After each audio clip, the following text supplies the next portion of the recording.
All right, welcome to the Peeps Creek, the cafe where you can order your favorite drink, sit at our table, and listen to some slightly intense but definitely worthwhile conversations. A podcast where you can drink, listen, and converse. Remember, if you are over the age of 21, you can also grab you a drink, or if you're not over the age of 21, you can bring you some water, some tea, some coffee, or maybe some apple juice. All right, let's get into the conversation. So, what's on the menu today at Peeps Creek? Hot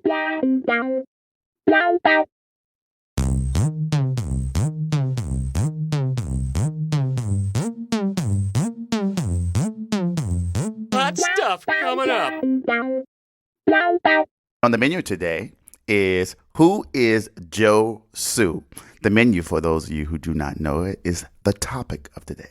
All right, so I am joined in the cafe by Josue. So let's jump into this conversation. So you and I had a conversation not too long ago. I think it was like 2 or 3 nights ago. Yeah. Where you were, I'm going to use the word stress, but if that doesn't really necessarily sum up your feelings or emotions, then correct me.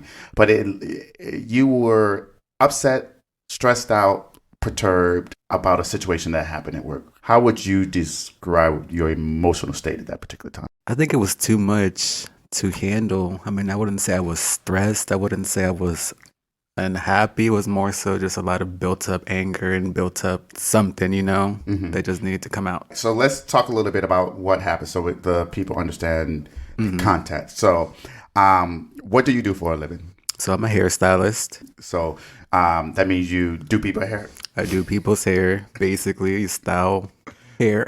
Cut hair. Color, extensions, all that fun stuff. You know it, I got it. Just females or males? You do them?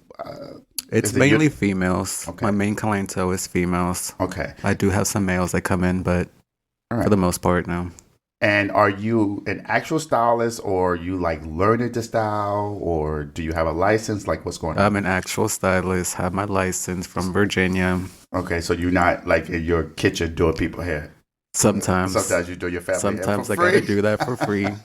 But it's my family. I gotta hook them up. Yes, most family members, when you're in a certain profession, they think you can get things. Exactly, but I'm a good person, so I'm just like, sure, I'll do it. That's so sweet. So I am a lawyer, and I don't give free advice to family or friends, okay? If you need advice, you're going to have to pay me. Show me the coin. That is accurate. All right. So tell the people about what happened to you and why the menu is Who is Josue? Well, there's actually pretty much a few incidents at work that kind of built up to my little quote-unquote meltdown I had. So I think one of the first situations was actually a mother-daughter who came in to get their hair done. The daughter was the one who wanted to get done, so she was more so like, do whatever, and I did, keeping, what she wanted, which was like a red ombre. Do you know what an ombre is, Sean? I don't.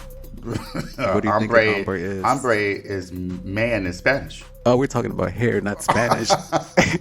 Okay. No, I do not. What is ombre? So an ombre is basically a hair color that starts off at a darker root and then transitions into either lighter ends or a color of your choice. So like an illusion in the hair. It starts dark and then gets light. Is that what it is? Like patches? You made it sound so much prettier than what it is.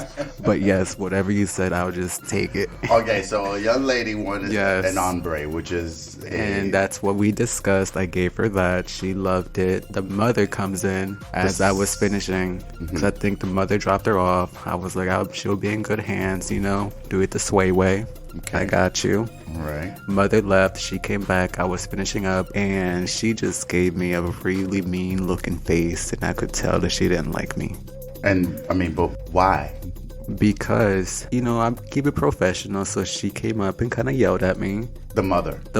About? Started cussing. About? The daughter's hair, how it was red. She didn't like it. And the mother didn't like it. The color? Or didn't like the way it was done? The color. Okay. And because of that, she had to pull out the race card. How? She was like, no, she said, hey, I didn't like the hair color. She started cussing me out, and I was being professional. And then she said, this is why I don't trust Mexicans to do my daughter's hair.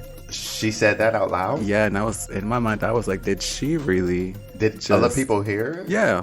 customers? The whole salon heard, and there was like a moment of silence where people they were just like, did she really just say that? And I mean, what did you do? Like, I was kind of shocked. I just didn't say anything. I just continued doing her daughter's hair, pretend I didn't hear it, and that's all I could do at that point. What I really wanted to do was yell back and kind of cuss her out. So just so everyone is clear, so you are of Mexican descent, is that? Yes, okay. Mexican American. Okay, and do you speak Spanish? I speak Spanish. Okay, so say something to the people so they know you speak Spanish and not one of those people who claim to be Spanish but can't really speak Spanish. Let me give myself a little intro. Hola, soy Josue Domínguez. Soy un estilista aquí en Glen Allen, Virginia. Okay, so translation. I am Josue Domínguez. I'm a hairstylist in Glen Allen, Virginia. All right, so you had a mother and daughter come into the salon. She dropped off the daughter. Is the mother black, white, Chinese? She was white. What? Okay.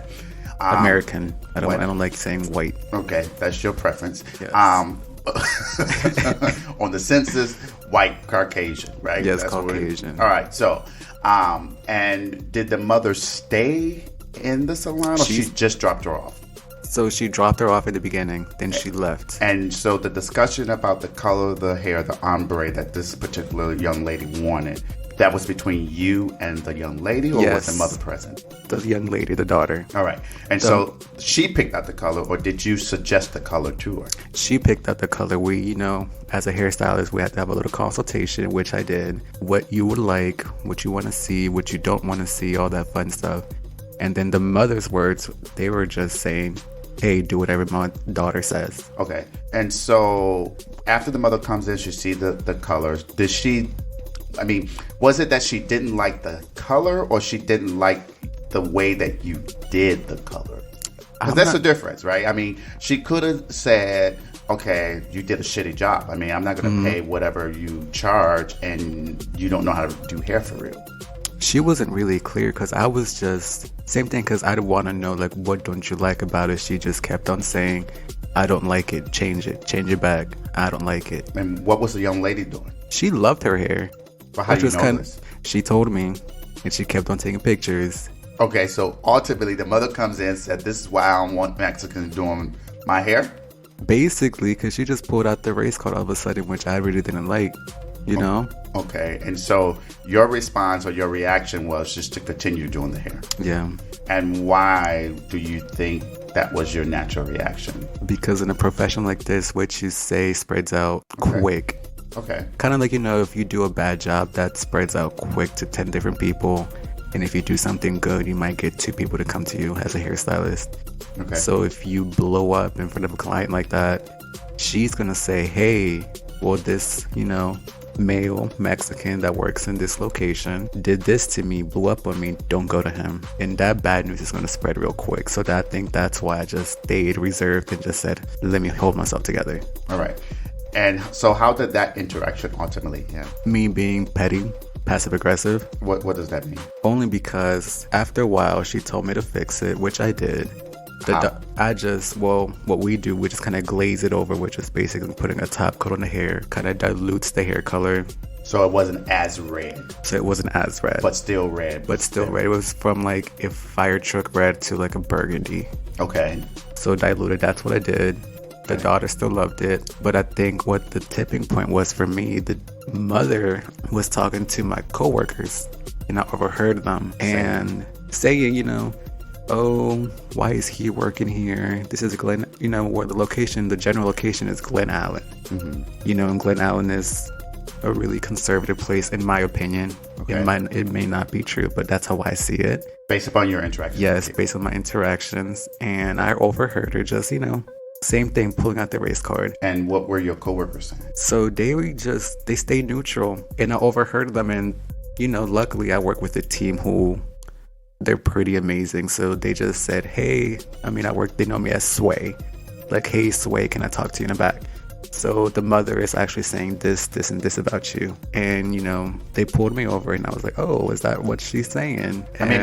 But what is this, and this? Like, is that like you suck as a stylist? Because Yeah, that's basically that's different from you're Mexican. I mean, if you don't know your style or you don't know how to do hair, From you what I suck. got, same thing, like, oh, you suck as a stylist, and they were like, because he's Hispanic, or I'd rather you, because most of the people that I work with, they're just, they look American, Okay. and they're like, I should let you done her hair, or I should let you done, do her hair, Okay.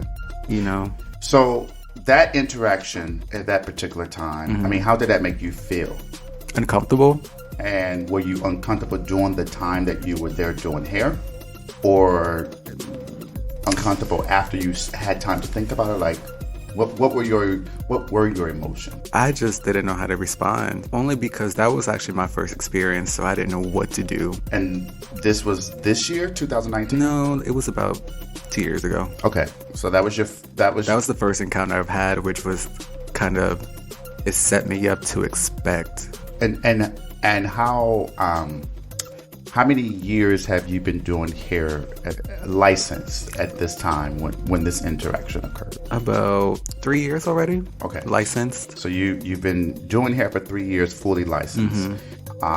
And you went to this salon. Yes. And you chose the salon for I a chose reason, it. right? Yes. And my understanding is that you chose the salon because you felt like it was going to expose you to a larger audience and get you clientele that you felt that you can be able to help with their hairstyles and Absolutely. still make good money, Yes. right? Yes. All right. Yes. So let's fast forward to the situation that happened recently.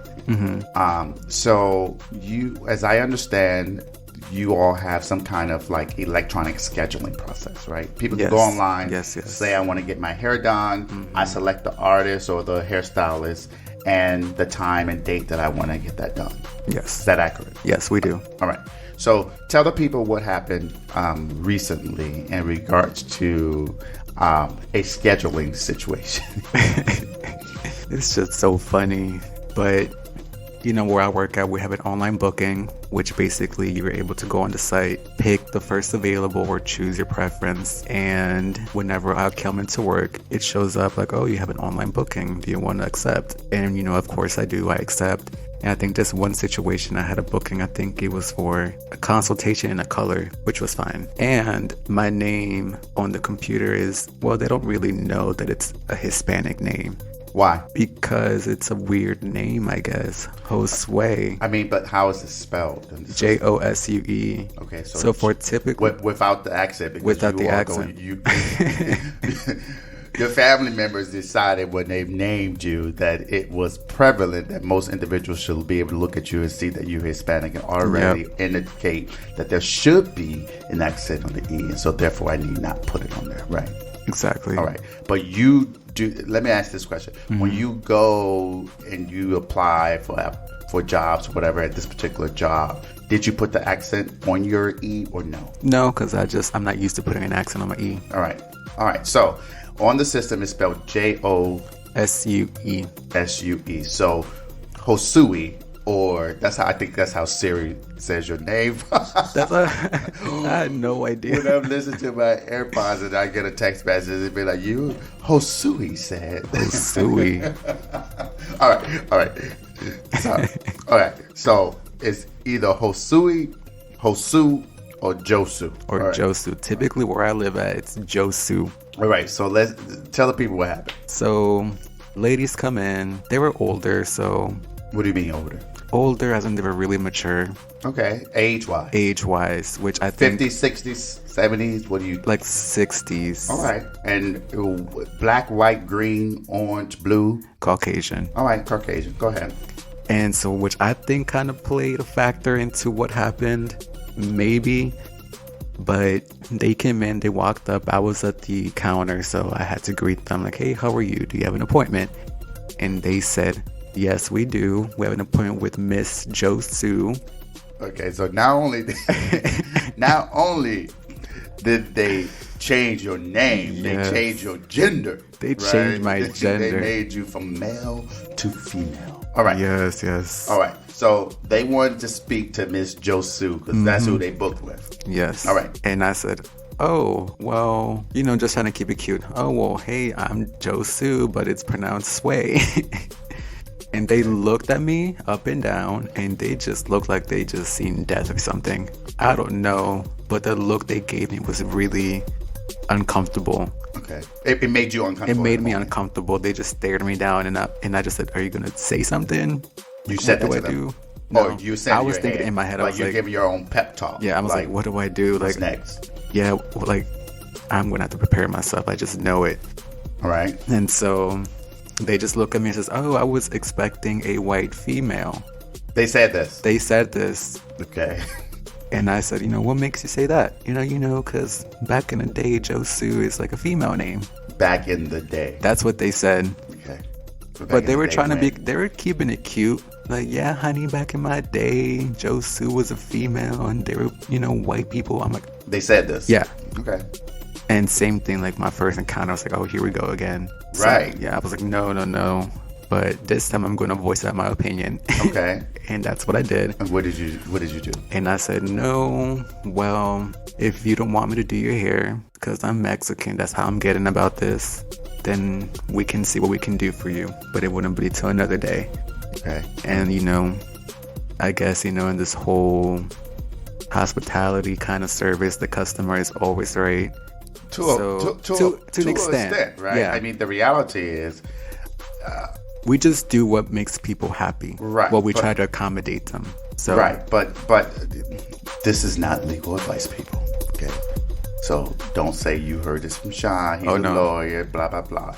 But the reality is that as employers do have an obligation to ensure that their employees are not subjected to any kind of disparate treatment or discrimination or things of that nature, even not only from other employees and supervisors and people with whom they have responsibility over, but they also have a responsibility to ensure that a third party, which includes clients, customers, are not creating a situation where individuals feel that they are being treated differently because of their race, gender, ethnicity, and things of that nature. So a customer is always right to an extent. And a customer should never be right to the point that an individual feels that because of a person's race or ethnicity, that trait, that aspect of that individual makes them unable to actually do or perform a job, right? Because race and ethnicity should never be a legitimate qualification to perform a job, right? There are points and times where gender may matter. Firefighters may have certain qualifications for a male versus a female, but they can never have a qualification for a black firefighter versus a white firefighter because race, ethnicity should never matter, right? But unfortunately, like this situation, which is in 2019, exactly, that is a point in case where individuals feel that race or ethnicity is directly attributed to an individual's ability to do their job, right? Okay, go ahead. Sorry, that was a tangent, but it was an important tangent because customers are not always right. That's true. All right. So anyhow, they wanted Josue back in their day. Josue was a male, a female. Yeah. Not only was she a female, she was a white female, right? Yep, and that's what they said. Go ahead. And so then they asked me, oh, who's your salon manager? Can we speak to her? And I said, sure. I'll go grab her right now if that's who you want to speak to. Okay. She is a white female, so I'll get you a white female. You told her this? Yeah. Okay. But, I was being cute and professional. Professional, but also shady. And shady, there we go. I love that word, shady. You want a white female? I'm like, get you a white female. Okay, exactly. Go ahead. So you did that. Go ahead. And I went in the back, and my salon manager, she's an amazing woman. So she pretty much supports me. And I just told her the rundown of what happened. And, my manager, she's pretty cool. She's older. Not older. She's got a really young spirit, super young spirit. I love her. And she just told me, oh, just F them. Do whatever. They want me to be up there, then okay, then I'll go and walk up there. She came outside with me, and I just had the same conversation. Well, this is my manager. What did you want to say? And they said the same thing. We want, to be assisted by somebody else. And did they say white woman or just someone else? Someone else. Okay. Which I think was like, oh, cold. By someone else. But you told me you already told me that you want a female. a female, but who's not just perfectly white. Yes, you want. And now you're telling my manager, I just want to be assisted by somebody else. Okay. All and then right. that's when I told her, oh, I thought you wanted to be assisted by one of our ladies over here. And I pointed to just the three that I saw. Oh, this one, this one, this one. Who are, workers who are female, are females and who are white. who are white. But I didn't say that. I just kind of pointed like these ladies over here. Because on the other side, we have like a different side, which is, it's just my side and then somebody who looks mixed and then an African American. All right. And so, which is kind of, now that I think about it, we kind of split in the middle, but it's okay. All right. And they were like, yeah, someone like them. And I just told them, well, we're booked up for the day. There are some busy ladies and we will need to get you on a different day. Okay. And so did they walk out? Did they go and get a new appointment? What did they do? So they just decided to reschedule, but they were kind of iffy about it. That's what I remember. And I said, hey, if you want to give us a call back, here's our card, here's our menu.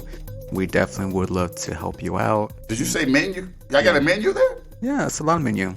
Come on, like the Peeps Creek menu. Exactly. Oh, you're looking at the menu right here on the board. You see this black glass here, right? What's on today's Black menu? glass. What's today's menu? Josue Who? Josue Who. That is the menu for today. Go ahead. Sorry. No, but that's pretty much it. Same thing. I felt like I was not being attacked, but I was just, my eyes were kind of open. But you felt like let me ask this question. Do you feel like you're a qualified I hairstylist? am definitely qualified. And you feel like you do good work? I have my license. I do extra classes. I'm pretty much overqualified to do what I do. Okay. So, here's the thing. I don't really know anything about the particulars of how hairstylists do their due. But I've seen some of the clients that you've posted. And I don't know if you went online and Googled these people and just stole pictures or not. Now, I'm assuming that these are people that you actually did their hair. And it seemed like you know what you're doing. Exactly. Like, I've seen before and after pictures, and the before and after pictures are like a dramatic change, right? A good change, positive change. Absolutely. So it looks like you know what you're doing. But at this particular moment, your ability to be a hairstylist was, I guess, funneled down to the fact that you were Mexican or didn't look like a white female. Yes. Right? And so these individuals who were before you, how many? It was 3 or 2? The customers. It was 2. Two older women who have to be Caucasian. It appeared that in their mind, you couldn't do their hair possibly. There's no way you could understand how to do their hair because you're Mexican, right? Yeah. I mean, did you get that? I mean, that's what I got from it. And so what ultimately happened? Did they get a new schedule and went to someone else, or what? I just kind of left it alone and I did the best I could. You actually did their hair? No. Okay. So I don't know what they did, because then I just told our receptionist, hey, can you just take this? Because at this point, my client had arrived and I just started doing someone else. I had like, hey, just finish them up. I already gave them a business card and a menu. Okay. Book them, don't book them. Don't really care. I don't need clients like that in my chair. Okay, and so after that, did you have any other conversations like with your supervisor about it, or did you just go ahead and do your business? I just did my business because I don't like linger on to those things. That's just negative energy I don't need right now. Right. So if I overthink it, I mean, what's the point? It's the past. It happened. True, except for the fact that you did your like midnight confession in your car. I know. Talking about it while it's raining and it was a whole mood. Instagram, it was a scene. doing a whole like candlelight visual in your car and everything about the situation. That was just because I was just being dramatic. But it bothered you. It bothered me. Right. And it's so, I mean, it's just unfortunate that in this day and age that anyone has to experience that, right? I mean, a lot of folks tend to think that racism isn't overt, meaning like it's not in your face anymore, right? People think that is back in the day. That's what they think. Right. It's really... But this is a prime example of it in your face, like there. And you speak, I mean, this isn't me being rude, disrespectful. Let me be very clear. But you also don't have a heavy accent. So it's not like, I don't. You know what I mean? So to me, that's another factor of individuals it's not just that there's a fear that, okay, maybe you won't understand me because I can't speak Spanish, right? Even though that's not a legitimate justification for doing discriminatory actions or making discriminatory decisions, people can place that in the fact that I just feel like I can't understand you. But in this particular instance, it's like I'm looking at you. You don't look white. You don't look female. You look like you are Latin. You can't possibly do your job, right? Basically. Yeah, I mean, that's just kind of like unfortunate that individuals have to do that in this particular day and age. So you still like what you do? Oh, absolutely. I love it. And I mean, because I've had those incidents doesn't mean I'm just going to move away and just say, hey, well, those happened. I don't like it no more because I don't want to be put in the spot again. But what does that do for your psyche? Like, I mean, do you go to work thinking, okay, am I going to experience this again? Or no, you just move on? I just move on. Okay. And do you think you do that because you have to? Yeah. And do you think you have to because you are Mexican and that's just the way it is? Or you feel like something else? I mean, that's how I was raised. My parents always told me you're going to be different in a way. People are going to look down on, which I mean, my parents kind of built me up this way. Right. But later on in life, I decided that I need to just live it and do something about it instead of just kind of bow my head down.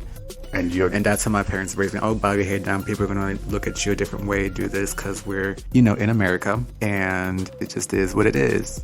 And I've always lived like that until I started actually experiencing incidents. And your way of speaking out against it is confronting them there on like you did in this particular situation. Yeah, like I said, being, like you said, shady, passive aggressive, but keeping it professional and cute. Keeping it professional. Yes, you got to keep it professional. So when I had started my first professional job after finishing my master's, and I went and worked for this organization who does great work, right? And my personality, my attitude, I'm strong-willed, pretty straightforward. I say what I have to say and move on. But I know that I do my job well, right? I know my shit. Like, if you try to come for me, I'll come for you. You better come prepared, okay? But, I experienced a situation where I was pretty much the only African American with a whole lot of Hispanics, okay? Okay. And, individuals would make side comments, and it was to the point that they would slide notes under my supervisor's door, and they would call me like a four-eyed nigger and all of that. And for me, my natural reaction was not to fight back. My natural reaction was to say, okay, this is what you think about me. Fuck you. I'm going to keep pushing forward and still outperform you and outdo you. And I'm going to ignore all the other bullshit between. But as I continue in my profession, and particularly after I became a lawyer, I realized, fuck that. I didn't have to do that. Like, no one has to sit there and fight racism from the standpoint of I have to rise above it. You don't necessarily have to do that. You can if you choose. But had I been equipped with the knowledge base that I have now, I think I would have handled it much differently. It wouldn't have been let me ignore this and let me show you that I'm not the nigger that you think I am. It depends how much time you're willing to give it. That's true. So, right? People have different energies, and they just like, well, I actually have the time to actually do and say something. People, like you say, have that cliche term, let me kill them with kindness. Right. People are like see that and just say, I need to prove them in my way. It depends, Yeah, and then a lot of people just think like, what would it solve if I fight it? Yeah. I'm just either going to be like, if it's at a job, for instance, if I fight it, I'm going to be terminated. Or if I fight no one is going to believe me. Or if I fight it, it's just like, it's going to be a target on my back. But, I don't know. It's unfortunate. I mean, that's not what... You try to do good, but you lose something. Right. That's always the case. Yes. And that's what I... And you feel like you're giving up something, right? Yep. And then it weighs heavily on you. Like, later. Like, like I should have did more. I should have did X, Y, and Z. But yeah, it's just unfortunate that you had to experience that. Sorry that you had to go through that. I mean, it's unfortunate, but I learned. You learned, and it's a process, right? And situations like that for me, I kind of take it as a blessing. And why is that? Only because it just kind of builds me up, kind of builds up my personality, kind of gives me more of a tougher skin. All right, so it's like... there we go. It's like a building block. Yeah, not even a building block, a stepping stone. Come on, stepping stone. A building block, you gotta use energy. A stepping stone, it's paving out your way. Come on. Don't waste your energy on stupidity. No. Step through it and across it. All right. So anyhow, I appreciate you having this conversation with me, Josue, Josue, aka Josue. And you go by Sway. Yes, I go by Sway. But you spell Sway S-W-A-Y. Yeah, not S-U-E with the accent. Okay. All right, you want to tell the people your Instagram just in case they want to come and get their hair done by Sway? Absolutely. What is it, sir? Instagram, J__Dominguez. DOMINGUEZ. All right, so let me repeat that for those of you who did not hear that from Mr. Josue, aka Sway. It is J__DOMINGUEZ